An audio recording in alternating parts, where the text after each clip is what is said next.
from tradition and gives us one big piece of juicy gossip. Now guys, I've been saying for the past, 18 weeks that the so-called relationship between Mohamed and Yve was some bull.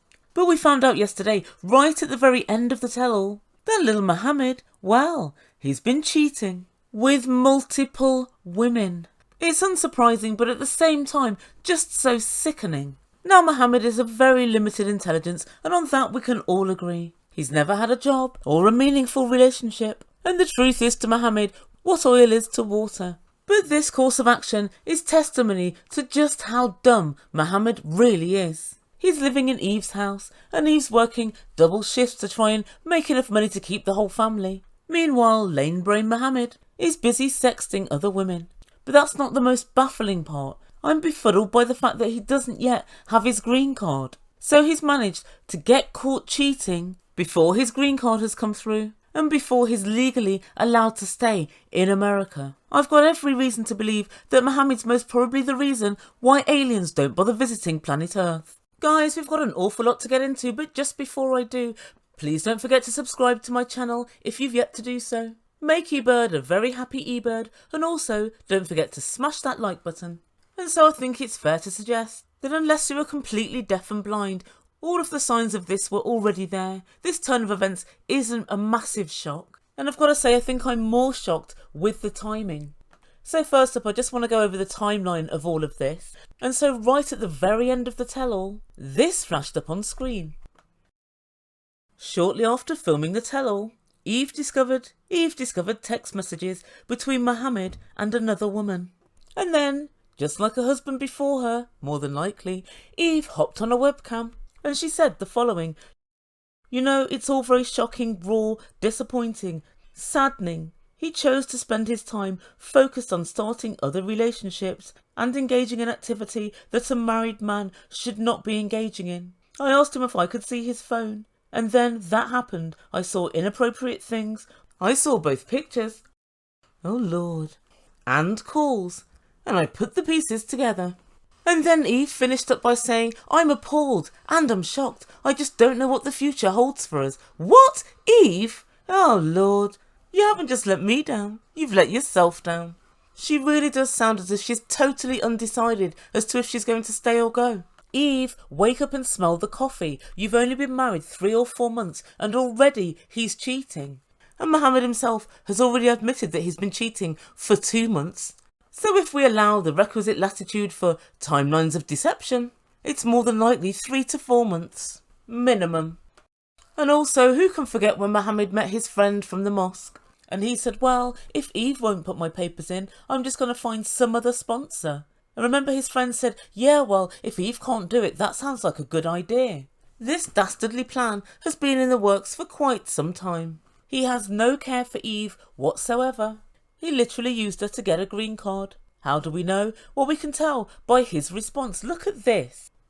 I met a girl online. She was very nice. I thought we are friends. I'm speaking to this woman for, I think, 2 months. And then things started to get bigger. Yve saw my phone and she saw text messages there. And that's how Yve knew. So 2 things here. Firstly, Mohamed didn't feel so badly about what he'd done that he came clean and told Yve. She caught him red-handed. And that's the only reason we see this fake sorrow and these fake tears now. But the second thing, and this is far more sinister as far as I'm concerned, is that these text messages explicitly say, I can't wait to be with you. And all I have to do now is just wait for this green card and I'm out of here. And amongst other things, Mohamed said, I would love to go with you anywhere. Trust me, I don't care anymore.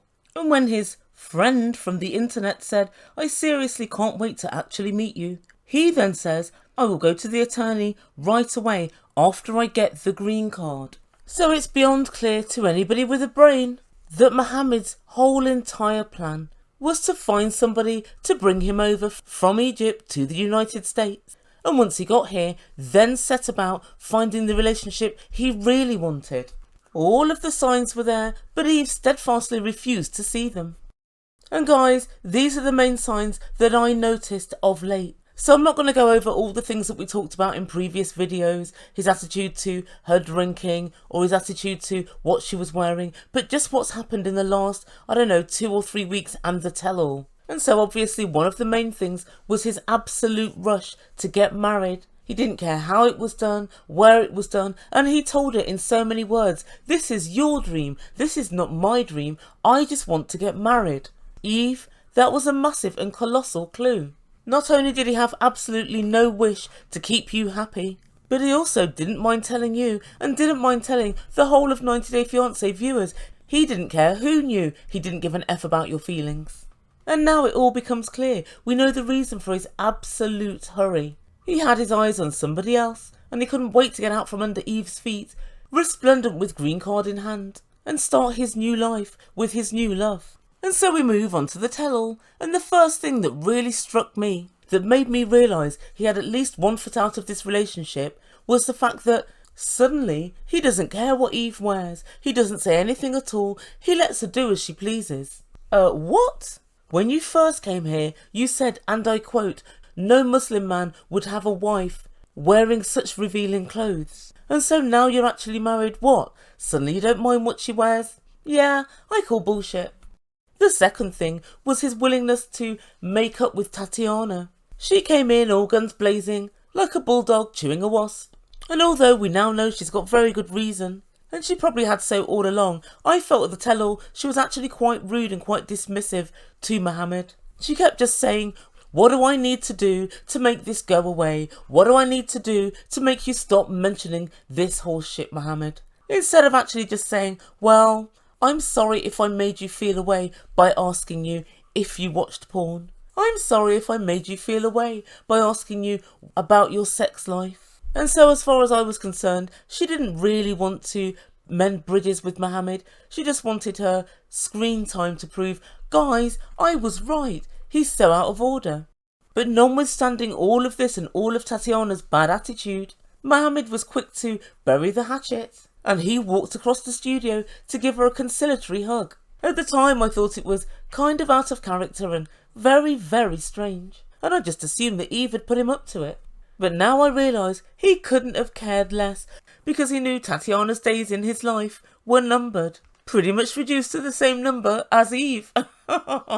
Oh Lord, what a mess. And I could tell she was absolutely gutted when Mohamed offered to bury the hatchet and shook her hand and gave her a hug. Right in the middle of the stage, because it made Mohamed, for once, look like the good guy, look like the reasonable one. And so what did Tatiana do? And don't think I didn't peep this, Tatiana. You have to get up earlier than that to catch the Ebird out. She then hung around outside the green room like a little groupie and told Yve to go and get Mohamed, and then tried to engage in yet another conversation about, do you really want to bury the hatchet? Do you really want to mend fences? Or are you just saying this? It's very clear to me Tatiana wanted one last press of his buttons in the hope that he'd pop off. But yet again she was unsuccessful. Why? Because Mohamed was busy with his bad bitch from online. That's why. You know, the one that he told he wanted to keep in bed for days. That one. And of course, upon getting caught, Mohamed started bawling. It was a cry of the tearless variety. He was scrubbing up those eyes and pressing on them, just hoping to squeeze something out. Just something. And he tells us, I texted these women and told them, I'm a married man, please stop texting me. And then he said, I know I did wrong. I told the same story to my wife, and I promised her that it will never happen again. I do love Yve, and she doesn't deserve that. So guys, that's pretty much the story in a nutshell. In some ways I'm pleased, and I hope this pushes Yve to do what she has to do, get rid of Mohamed. If I have to watch Mohamed for another season, I'll literally become a criminal. There'll be no reason not to. At the moment it seems, to all intents and purposes, as if Yve is going to stay with Mohamed. And I came across a story in In Touch Weekly, and I'll put the link down below. And they say allegedly Yve has also been sharing some quotes via her Instagram stories. One of them read, Queens don't compete with hoes. And another that read, Home wreckers, they, these. Hashtag desperado. What that means I have no idea. But I guess overall it means that she's doing the age-old trick that women do, and I think it's rather pathetic, and that's to blame the other woman. She has made no undertaking to you to love, honour and obey or whatever. She has made no promises to you. She doesn't even know you. It's your husband that you should save your ire for, Yve. Very, very disappointing. Very disappointing indeed. Yve needs to spend less time reposting shady memes and more time thinking, was this the plan all along? Yes, it was. Yve, the obvious thing is usually true. When hearing hooves, think horse, not zebra. And so I'd like to finish up with a few words of advice to Yve. As I said earlier, Yve said, we don't know what the future will hold. Yve, I do. If you stay with Mohamed, he'll leave you just after he gets his green card. That's the future. And it's a very near future as it goes. However, if you kick him out now and discontinue the green card process, you'll put him in purgatory. Now, it's not saying that he's going to have to go home, but you'll make life very difficult for him. What's my source of information? Larissa. So she married Colt, but she didn't have a green card through by the time they split up. And now she's still waiting, trying to work on something to have the opportunity to get a green card and to stay in the US. And the truth be told, I think the only real way that she's done it is by using her feminine wiles and making mad money. These lawyers ain't cheap. I've got a feeling that if somebody else has to apply for his green card and for his papers, they're going to get pretty bored, especially when they're party to his awful attitude and his chauvinistic ways. It wouldn't surprise me at all if these women weren't genuinely interested in him, but instead just interested in a few moments of fame and the opportunity to sell a story. But I guess only time will tell. I don't think it's going to be very long before one of these women makes herself known to the public. But guys, tell me what you think. Do you think they can make it? Or do you think he's just going to get that green card and go, come what may? I think he's off. He doesn't care about Yve. He never really did. So guys, please do let me know your thoughts in comments down below. And I'm going to get on with my next video. Thank you guys so much for listening. Please consider giving me your support by subscribing to my channel. And a massive thank you to everybody who subscribed previously. I really do appreciate it. But if you haven't done so yet, please just smash that big red button. You've been listening to Ebird Online and I bid you good day.